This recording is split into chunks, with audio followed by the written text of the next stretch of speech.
Hello, today we're continuing in our series on particle physics, looking amongst other things at gauge theory, spontaneous symmetry breaking, and the Higgs mechanism. But first, a quick review. We've already learned that there are four fundamental forces: the strong nuclear force, the electromagnetic force, the weak nuclear force, and the force of gravity. And we've learnt that three of these can be incorporated into a model on particle physics. At the moment, we cannot get gravity into that model, and in that respect, it's not complete. But let's look at those three forces. We'll start with the electromagnetic force because in some ways that's simplest. What the electromagnetic force does is it essentially is the force that operates between two charged particles. So if, for example, we take two electrons, which are like charges, and therefore they will repel because like charges repel, it means that if you bring two electrons together, they will push one another apart. But the question is, since they don't actually have to be touching, how does this electron know that this electron is here in order to push it away? And what we've discovered is that the reason that the force exists is because of virtual photons, which are called gauge bosons, or if you like, exchange particles, which are virtual because they do not exist forever. They come into being and then they go out of being, but they travel between these two charges and they communicate the force. So the force communicator, or the exchange particle, or the gauge boson, whatever you want to call it, in this case is a virtual photon. Photons are, of course, massless, and that whole principle is called quantum electrodynamics. And you'll recall that that was represented in mathematical form by the unitary matrix, one-dimensional U1. Then we looked at the weak nuclear force. Now this is a force which, amongst other things, is responsible for changing the flavour of quarks. So, for example, you can take a down quark and convert it into an up quark. Ups and downs are what are called flavours, by the emission of a W minus boson. So in this case, it's the W minus, which is the exchange particle or the gauge boson, that is equivalent to the virtual photon in the case of the electromagnetic force. But the W minus doesn't last very long before it decays into an electron and an anti-electron neutrino. The W minus is 80 times heavier than the neutron from which it was formed. This typically, you don't have individual quarks. This will typically be a neutron which consists of three quarks. So that will be an up, down, down neutron, because a neutron has two downs and one up. And then two of the particles, two of the quarks don't change, they stay as they are. But one of the down quarks changes into an up quark. So now you have up, down, up, and that of course is a proton. And so what you've got is a neutron converting to a proton by virtue of the fact that one of the quarks in the neutron, specifically the down quark, converts into an up quark by the emission of the W minus. But as I was saying, the W minus is 80 times heavier than the neutron from which it comes. A neutron is approximately 1 GeV, a W minus is approximately 80 GeV. So the question is, how can something that weighs 1 GeV, as it were, produce a particle that is 80 times more massive? And the answer is that we have to resort to that other version of Heisenberg's uncertainty principle, which says that delta E delta T must be less than h bar. That is to say that the amount of energy that essentially you borrow from the vacuum multiplied by the amount of time you borrow it for must be less than Planck's constant, which is a very small number. So this is saying that you can borrow energy from the vacuum, provided A, you pay it back, and B, you don't keep it for very long. And the more energy you borrow, the less time you can borrow it for. So we're borrowing a lot of energy from the vacuum here, 80 GeV, so that has to be paid back very quickly, in fact in 10 to the minus 25 seconds. So the W minus doesn't last for more than 10 to the minus 25 seconds before it decays into these long-term particles. In 10 to the minus 25 seconds, a W minus will barely be able to cross a part of a proton. That's as far as it will get before it decays. And that's why the weak nuclear force is a very short range force, because the W minus, which is the exchange boson, only lasts for 10 to the minus 25 seconds and can't get very far in that time. This whole process is called quantum flavor dynamics, QFD, and in mathematical terms it's represented by the special unitary matrix SU2. Two-dimensional because you're changing from downs to ups, or as we shall see in a moment, you can change from ups to downs.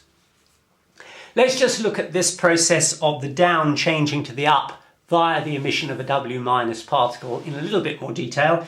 We could represent that as saying that you start with a down, which stays down, and then you have an up, anti-up creation out of nothing. So out of the vacuum you get a particle, antiparticle creation. And what that appears to look like is that the down particle has changed into an up particle via the emission of a down anti-up. And that down anti-up, of course, is essentially the W minus boson. Free neutrons, that is neutrons which are not part of a nucleus, will convert to protons about every 15 to 20 minutes. So if you have a free neutron, it is not a stable particle. It will convert and become a proton. Protons we think are stable, or if they are not, they have got half-lives of very much greater than the entire age of the universe. But neutrons, unless they are in the nucleus, in which case for various reasons they are held in stability, if they are just free, they will change to protons by this process. And the fact that it takes 15 to 20 minutes to do so shows how weak the force is. It shows why if this W minus were massless like the photon, this process would happen almost spontaneously and neutrons would just decay into protons instantly. But because it's a weak force, and it's a weak force because you've got to borrow the energy from the vacuum to create the W minus, it takes time for neutrons to decay.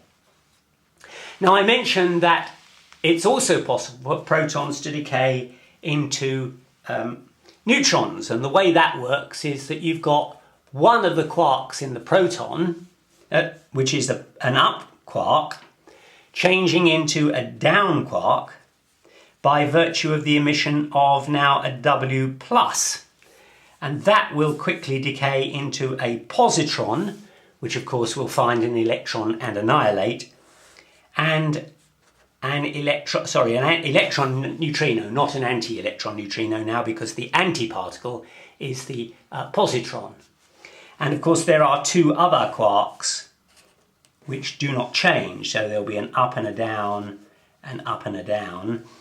And so one of the quarks, the up quark, that's this one here, changes into a down quark, and so you've got an up, down, up, which is a proton, changing into an up, down, down, which is a neutron, by virtue of the W plus. Now, I said to you that protons do not generally decay into neutrons.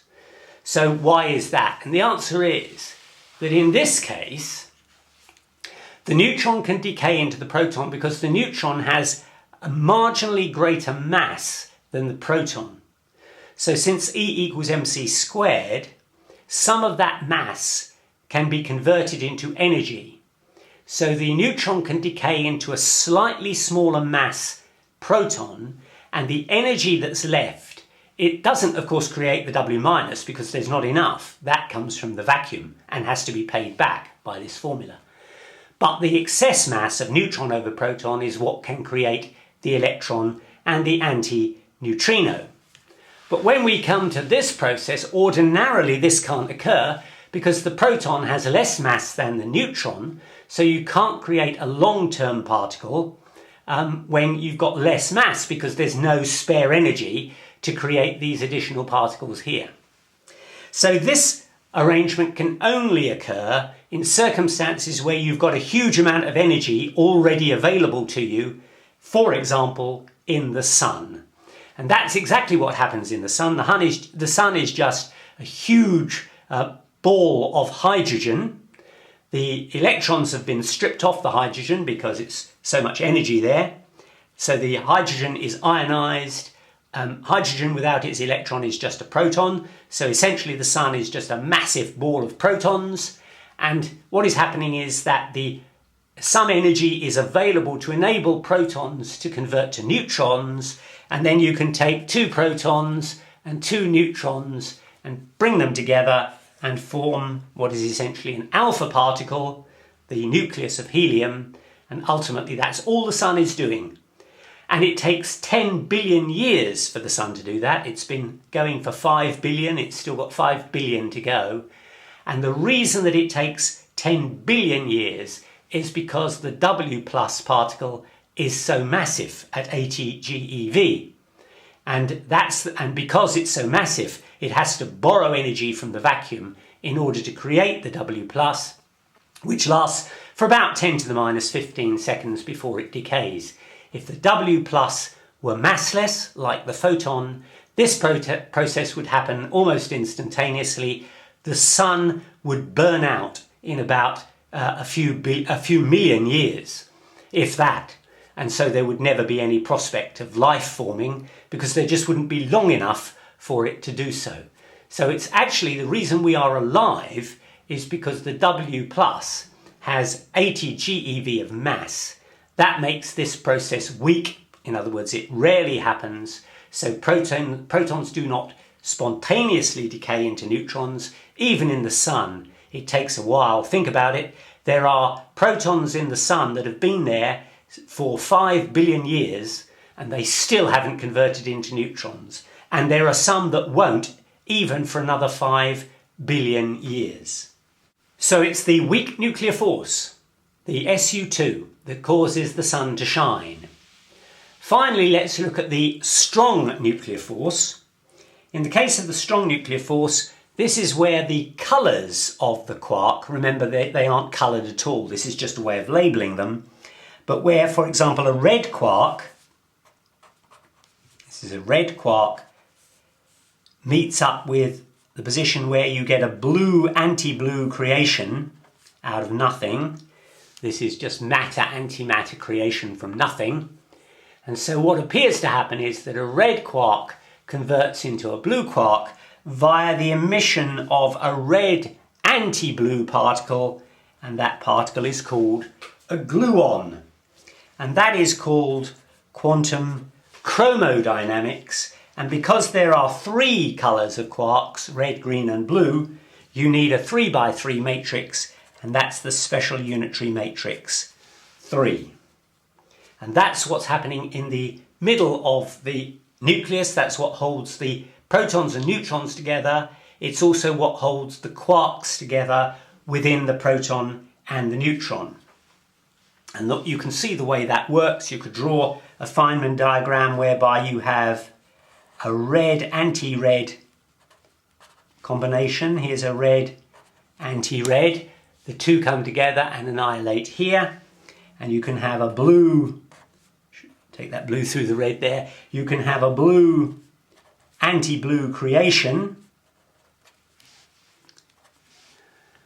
And so what this looks like is that a red quark has converted to a blue quark and a red bar quark has changed to a blue bar quark via the exchange of a red anti-blue gluon.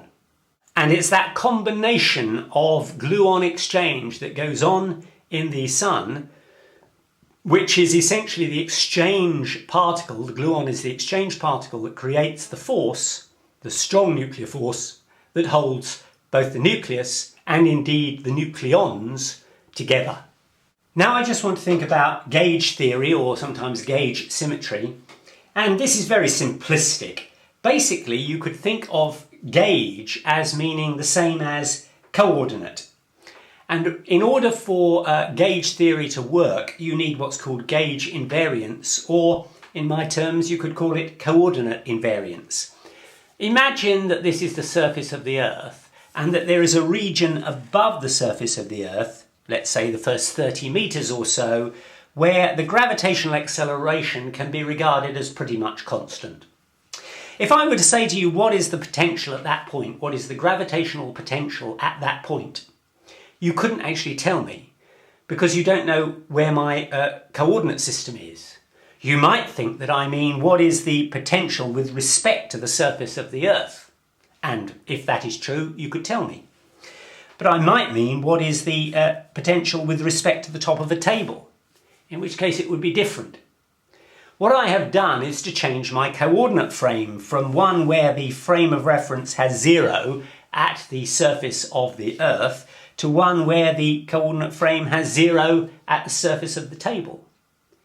And so the change of coordinate frame, or if you like the change of gauge, changes what you would say that potential was.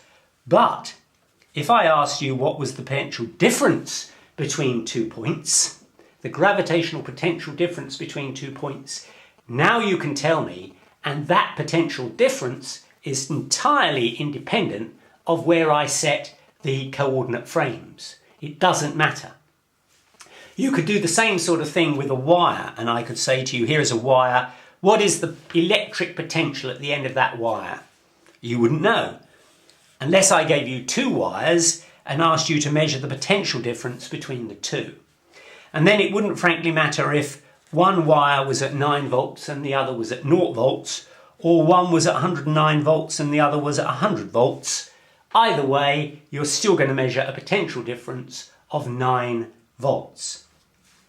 So, although it's a good deal more complicated than this, when we talk about gauge invariance, what we're actually talking about is a system whereby what you're measuring is independent of the frame of reference that you're using to measure it.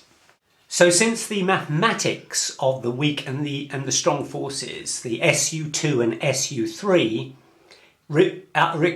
involve transformations. In the case of SU2, it's a flavour transformation from up to down or down to up. In the case of SU3, it's a colour transformation, red to green to blue. Those transformations must be independent of the frame of reference that you're using to measure them. What about spontaneous symmetry breaking? Well, again, a very simple example is to consider water. Imagine that you are a molecule of water in a bowl of water, and you look all around you, and what do you see? Symmetry. Everywhere you look, there are water molecules, H2O. They are all lined up in some orderly form. In every direction, you have got complete symmetry. Now let us cool that water to 0 degrees centigrade and below. Depending on the circumstances pertaining at the time, as I cool that water, I might get ice. I might get snow. I might get frost. And I might get ream, which is a kind of fog frost or a frozen frost. You could say that what you've got here is spontaneous symmetry breaking. Something which was the same has now changed into something which is completely different.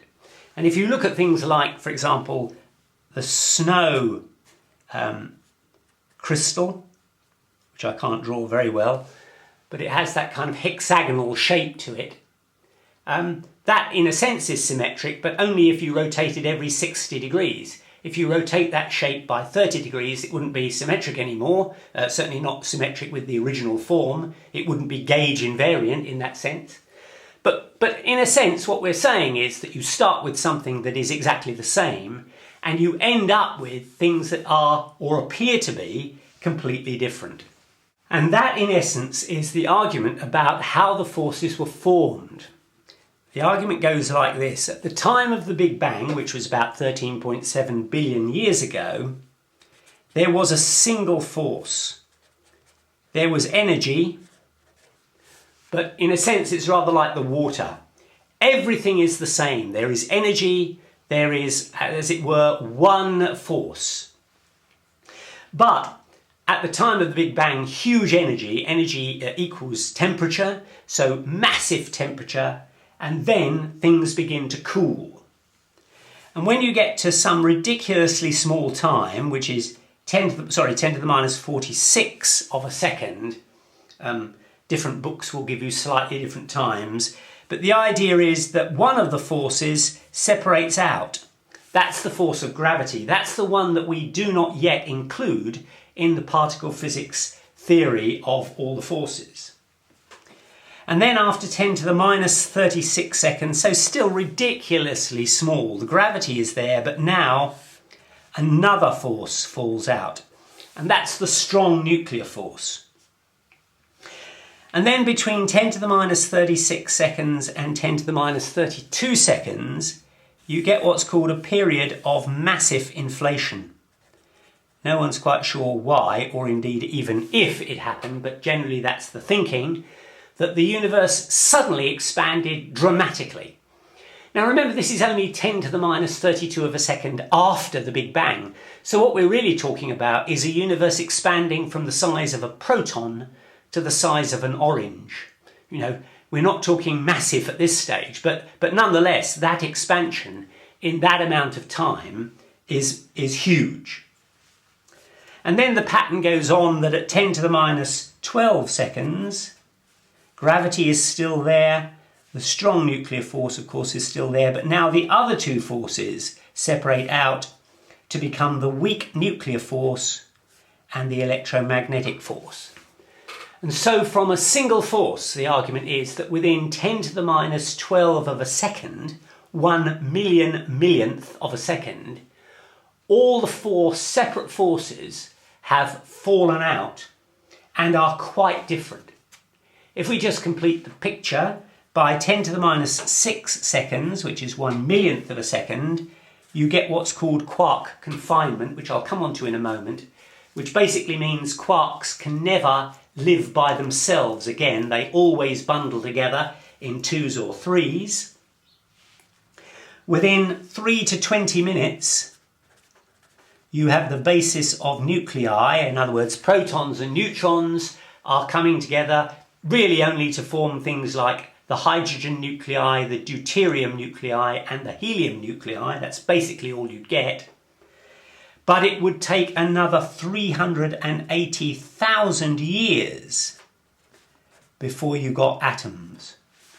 And the reason for that is, of course, that atoms have to get electrons to orbit the nuclei, and you can take electrons out of atoms, you can essentially ionize the atoms if you give them enough energy.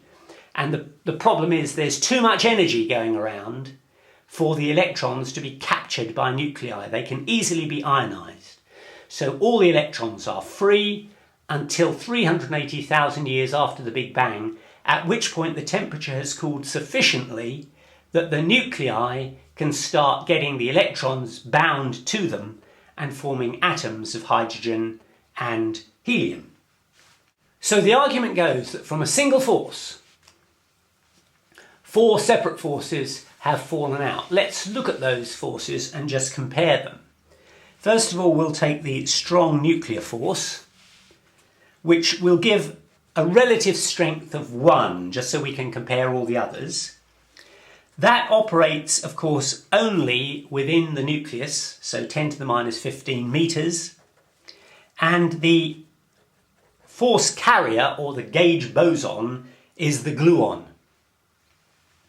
The electromagnetic force is the next strongest, but by comparison with the strong nuclear force, it's about only 1% of its strength, specifically 1 over 137.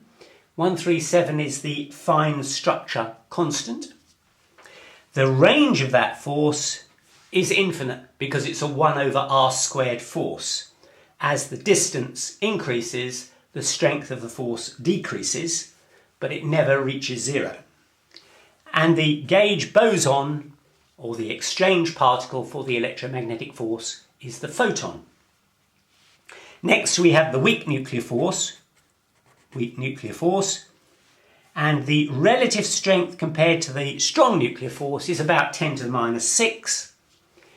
As we said before, this has a range which barely gets it across a proton, let alone the nucleus, 10 to the minus 18 meters, because the W boson lasts for only 10 to the minus 25 seconds.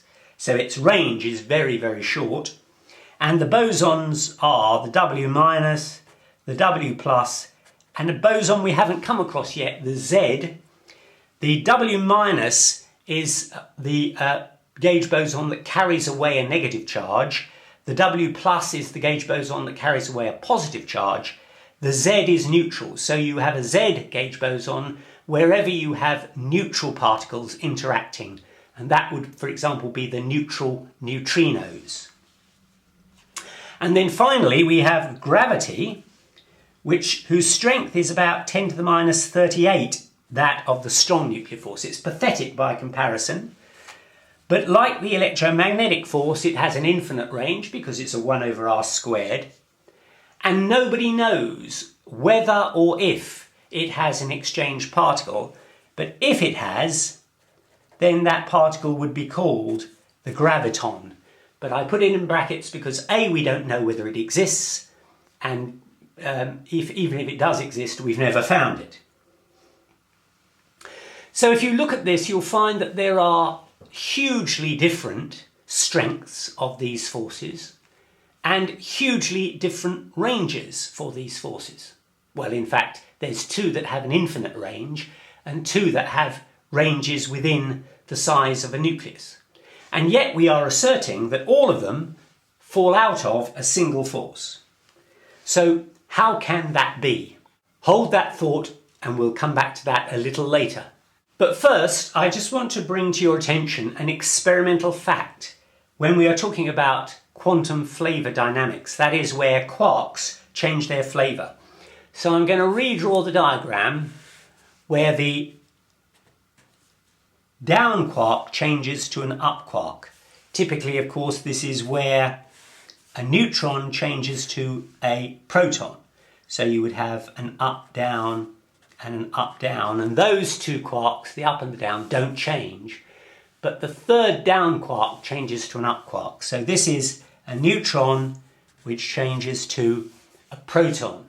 And it does it by the emission of the W minus gauge boson, which of course lasts for a mere 10 to the minus 25 seconds before it decays into an electron and an anti-electron neutrino. We drew that diagram earlier in this presentation. But here is the important point. And before I tell you it, let me just explain what I mean. If you remember our quantum mechanics concepts, we considered a thing called electron spin. Let's suppose the electron is travelling in this direction, shown by the arrow.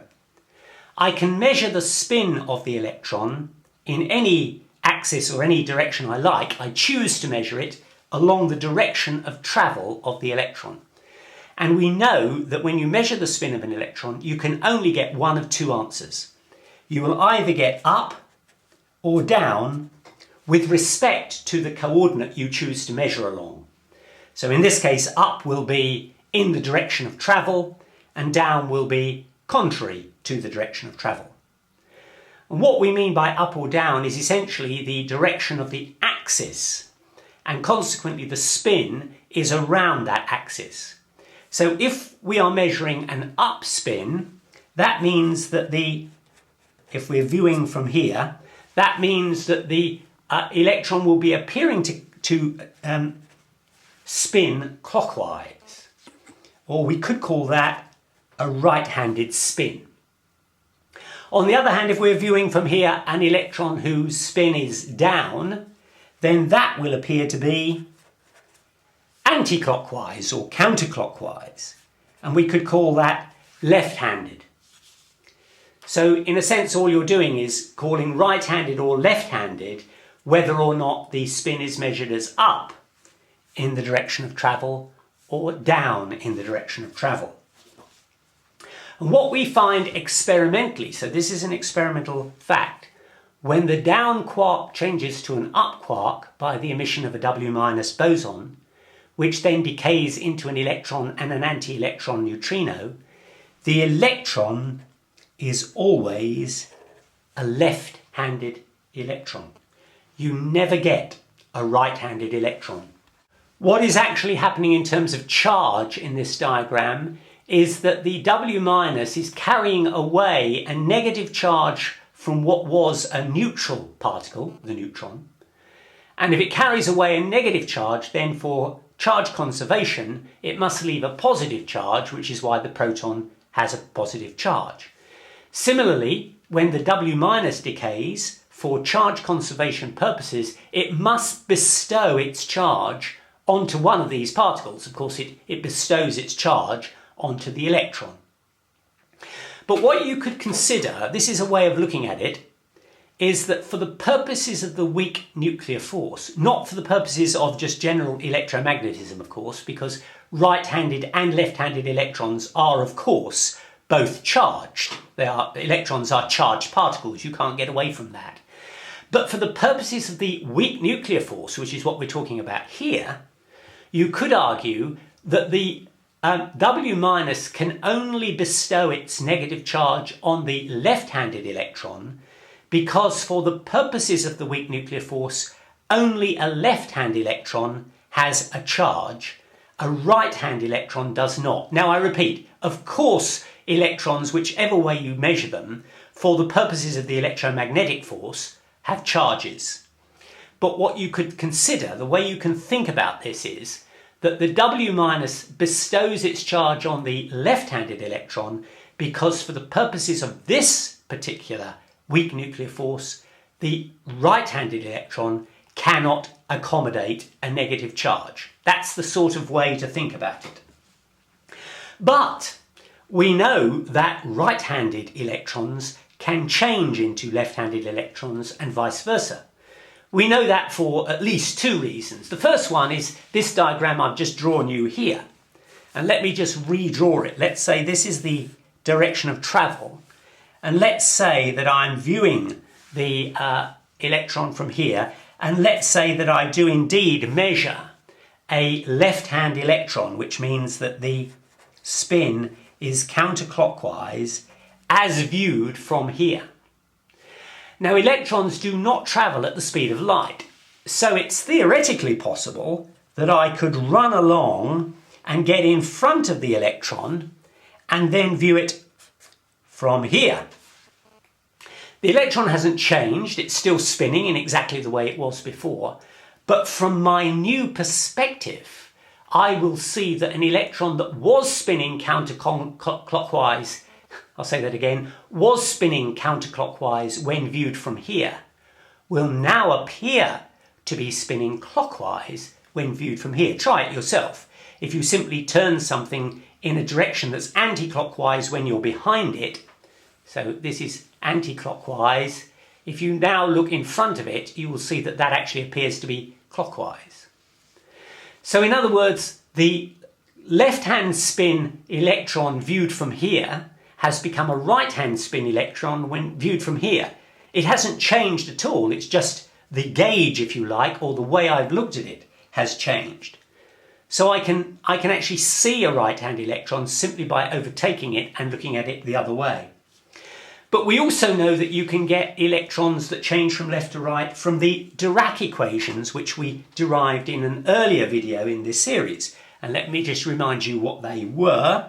We said that I d psi right by dt is equal to minus I alpha, where alpha, you may remember, was a matrix, d psi right by dx plus m psi left. And the reason it was psi left is that there was another matrix here which was beta, and what beta did was to act on essentially a combination of psi right and psi left to give you psi left. I refer you to the way we derived it earlier, so I don't have to redo it. There was another equivalent equation which said that I d psi left by dt is equal to minus I alpha d psi left by dx plus m, where m is the mass term, psi right. So essentially what you've got, since I could actually, if you like, I could take these terms over on the other side of the equation. So I cross out the equals and make those plus terms, and then I put the equal sign here. So all I've done is to move these terms on the other side of the equation. I've now got a psi right term plus a psi right term equals a psi left term, and a psi left term times a psi left, plus a psi left term is a psi right term. So this is a left converting to a right, that's a right converting to a left, this is a left converting to a right. So now we've got the Dirac equations showing us that you can change from lefts to rights. But I have just asserted, in a fairly hand-waving way, that somehow when you've got the weak nuclear interaction, the W minus can only bestow its charge on a left-handed electron. Which means that for the weak nuclear force purposes, there is actually a difference. So when you've got a right-handed electron changing into a left-handed electron by virtue of these equations here, somehow you must have some other field, which I will call phi, which is, as it were, in this case, bestowing the charge on the left-hand electron.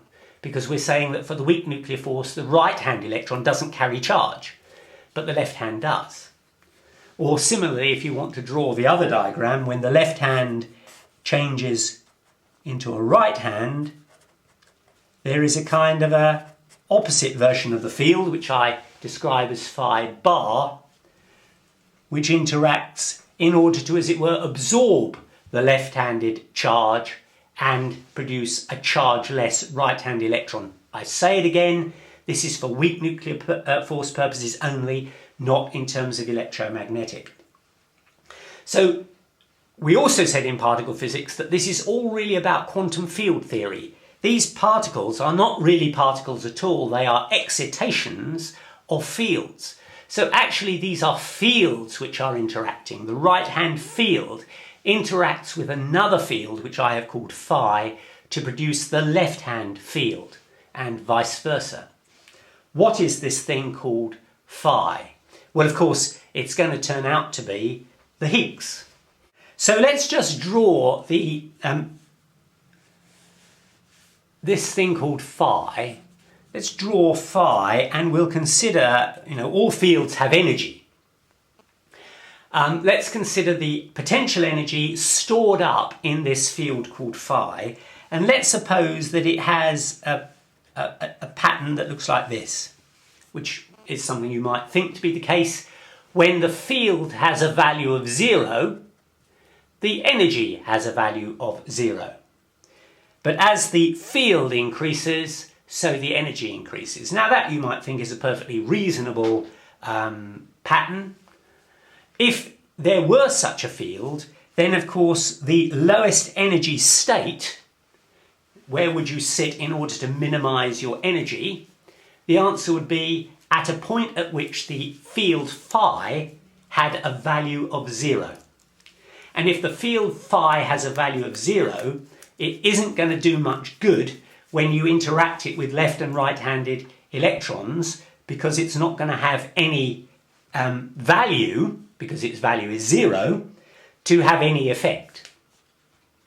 But suppose that the diagram instead, this is still potential energy against, that should be phi, not Q, against the field. Suppose it looks something like this, which is going to be in 3 dimensions. So this is, you can consider this, as some people do, as a Mexican hat, or in some cases a wine bottle, the bottom of a wine bottle, where the bottom is indented like this in order that the sediment can accrue in the ditch, as it were, or the trough that is a 3-dimensional trough around the base of the wine bottle.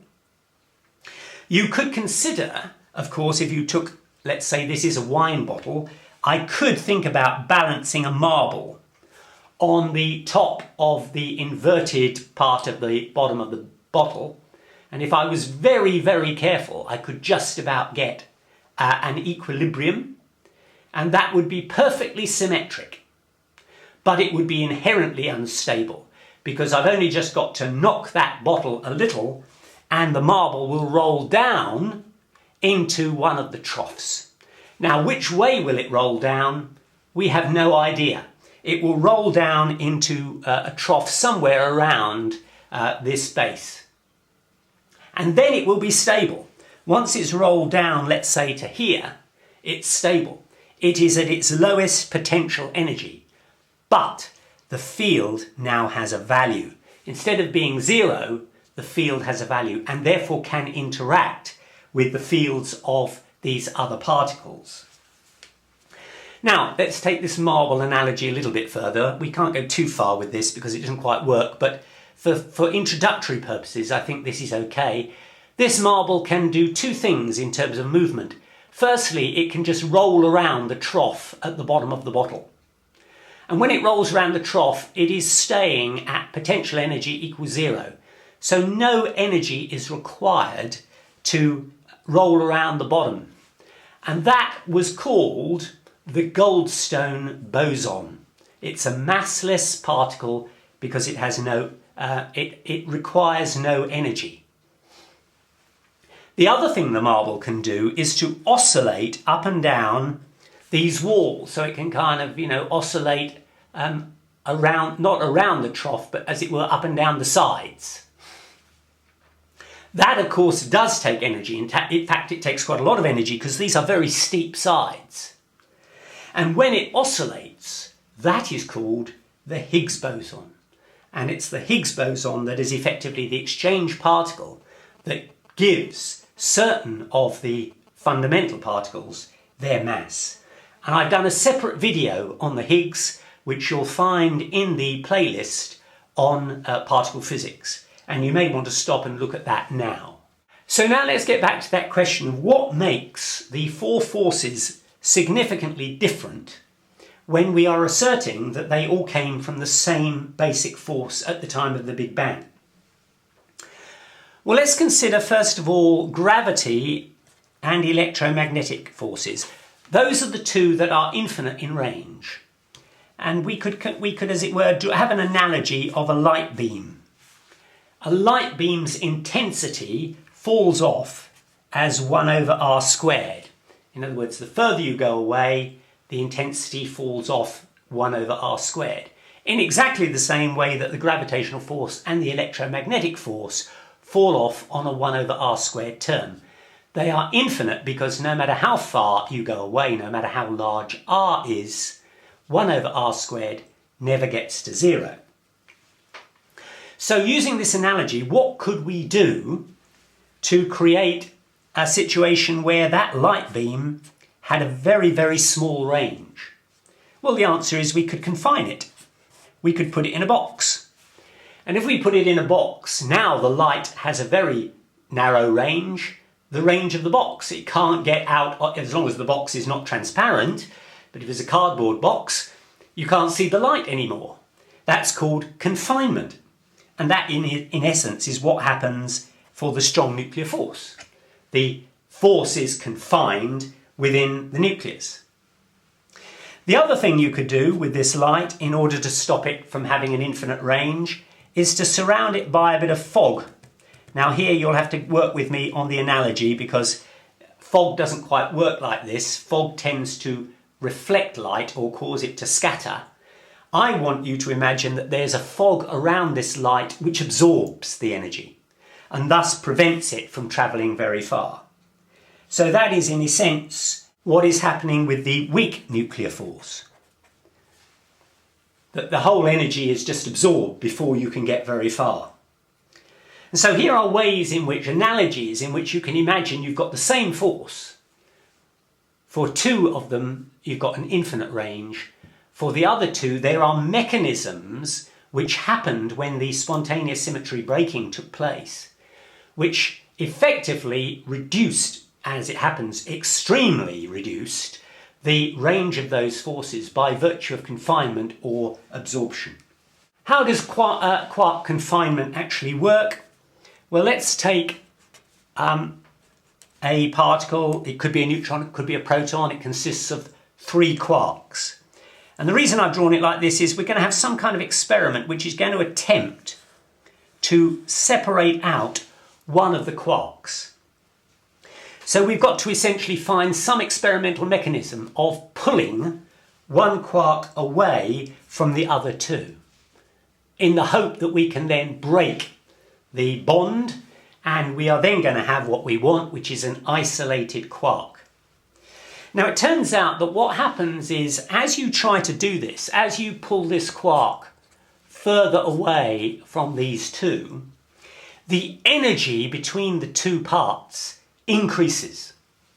And it just keeps on increasing the further you pull these quarks apart. So if you have, for example, a proton, which of course is 2 ups and a down, what you would find is that you get this kind of tube of energy as you try and pull one quark out, until there is so much energy that in fact what you get is particle creation. And of course you always get matter and antimatter created whenever you have this particle creation from a high energy. So we've got a huge amount of energy, so much so that there's enough energy for particle creation, and you get an up-anti-up quark pair formed. And then what happens is this up particle goes here, and the up bar, or the anti-up particle, goes here. And so all that happens is you get an up-up-down, which is the proton you essentially started with. But over here, instead of getting a single quark, you now get a meson, which is an up-anti-up. That, of course, is just an ordinary pion. So you never get a quark on its own, because before you can get to a quark on its own, there will be so much energy that there will be pair production, and the pair production will just leave you with the proton you started with plus a meson. That's called quark confinement. You can never, ever get one quark separate from all the others. Okay then, so now I want to look at the question of how it is that these 4 forces have such significantly different strengths, from the strong nuclear force, which we weighted as 1, to gravity, which was 10 to the minus 38, the size of the strong nuclear force. So let's just think about what those forces actually are. For the electromagnetic force, that we know is Coulomb's law, which is just Q1, Q2, that is the charge on 2 particles multiplied together, divided by 4 pi epsilon naught r squared, where r is the difference between them. The distance between them. And I can rewrite that, if I like, as k Q1, Q2 over r squared, where k is just 1 over 4 pi epsilon naught. What is the gravitational force? This is, of course, Newtonian. This will simply be g, the gravitational constant, times the first mass times the second mass, divided by r squared, where r is the distance between them. So now let's think of 2 electrons. Of course, the electrons will have a charge of E, the electronic charge on the electron, and they will have the mass of an electron. So now I can write that the electromagnetic force of 2 electrons will be equal to K, and Q1 and Q2 are both E, the charge on the electron. So that's Ke squared divided by r squared. So that's the electromagnetic force between 2 electrons. What is the gravitational force between 2 electrons? Well, that will equal G. And now M1 and M2 are both the mass of the electron, which we'll call M. So that's M squared over R squared. At this point, I just need to remind you of some of Einstein's formulae. We know that the momentum is equal to h over lambda. That is to say, the momentum of a particle, whether it's a photon or, as Louis de Broglie pointed out, an electron, the momentum is Planck's constant divided by the wavelength of the wave associated with that particle. And we can kind of think of that as h over r. In other words, if the distance between the two particles is of the order of its wavelength, so they are very close together, then we're going to say that the momentum is h over r. We're also going to recall that E equals pc, which is equal to, since p is h over r, hc over r. Then Einstein's famous formula E equals mc squared, which means that m is equal to E over c squared. And since E is hc over r, that is hc over r c squared, because hc over r is E, and then you've got a c squared here, and that is equal to h over rc. So what we're saying is that the mass of, let's say, the electron is equal to E over c squared, which is h over rc, because we got that from here. So what I'm now going to do is to take this m term, the mass of the electron, which I'm now asserting is h over rc, and I'm going to stick that into this equation here. So now Fg, which the gravitational force between the two electrons, which remember we said was gm squared over r squared, that's just to remind you here. Now I'm going to say that m is h over rc, so that is going to be g over r squared times m squared, which is just going to be h squared over r squared c squared, and that's gh squared divided by r to the fourth c squared. So now I've got a force which is now expressed in these terms. This is a c, the speed of light. So now I'm ready to say, what happens, is there a possibility that those two forces, the electromagnetic force, ke squared over r squared, could be equal to the gravitational force? Well, let's set them equal. The electromagnetic force is ke squared over r squared, and that I'm going to say is going to be equal to the gravitational force, which is gh squared over r to the fourth c squared. And if you work that out, what you should find is that the r to the fourth cancels the r squared to give you an r squared term here, and that is gh squared over ke squared c squared. In other words, when r squared has this value, which you'll notice is all constants, all of these terms are constant, when r squared has this value, the gravitational force between the electrons is equal to the electromagnetic force between the electrons. So let's just get an idea of the order of magnitude. I don't want to do this too precisely because it doesn't quite work like this, but it'll just give you a flavour. Forget the numbers associated with it. G is 10 to the minus 11. It's actually 6 times 10 to the minus 11, but let's forget about that. H squared, well, H is 6 times 10 to the minus 34. 10 to the minus 34 squared is 10 to the minus 68. K, I can tell you, is actually 10 to the 10. That is 1 over 4 pi epsilon naught. E squared, well, that's the charge on the electron squared. That's 1.6 times 10 to the minus 19. We'll call that 10 to the minus 38. C squared is, of course, the speed of light squared. Well, that's 3 times 10 to the 8. We'll call that 10 to the 16. You can do this more precisely if you want. So on the top, we've got 10 to the minus 79. And on the bottom, we've got 10 to the minus 12. And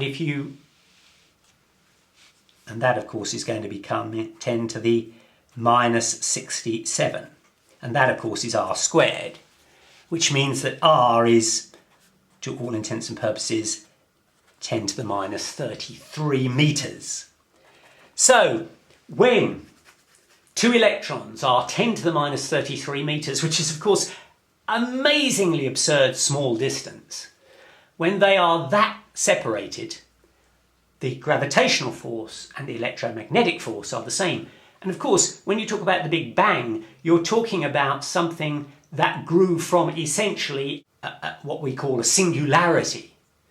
So actually everything would be at that distance, at a minute time after the Big Bang. And all the forces could therefore be the same if you use the same kind of analogy.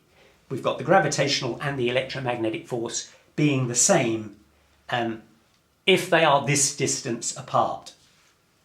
Well, remembering that r is 10 to the minus 33 meters, let's consider what the energy would have to be in order for that to be the case. So just a reminder that E equals PC, which equals hc over r, because we said that P is h over lambda, but when lambda is of the order of r, we can call this h over r.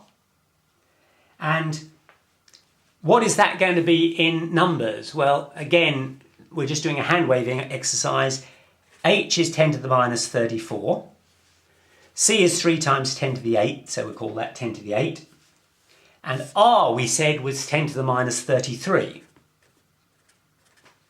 And that comes to 10 to the 7, and that's energy, and energy is measured in joules. To convert joules to electron volts, you essentially have to multiply by, multiply by 10 to the 19. So 10 to the 7 times 10 to the 19 is now in electron volts. So that's essentially 10 to the 26 eV. And that is the equivalent of 10 to the 17 GeV. So when the energy was 10 to the 17 GeV, the electrons would have been 10 to the minus 33 meters apart, and the strength of the forces would be the same. Now, if I tell you that the Large Hadron Collider, when it's working at its peak, will have something of the order of 10 to the 4 GeV, you can see that it's a long way short of the 10 to the 17 GeV that I have calculated, which would be the conditions fractionally after the Big Bang. In fact, if you do the calculations, you often find that the energy is calculated at more like 10 to the 15 GeV, but look, you know, what's a couple of orders of magnitude between friends? So the argument is that if you stretch back over time, this is time, this is strength of forces. At the moment, you've got the strong nuclear force, the electromagnetic force, I'm not drawing this to scale, the weak nuclear force, and the gravitational force, which are all entirely different strengths.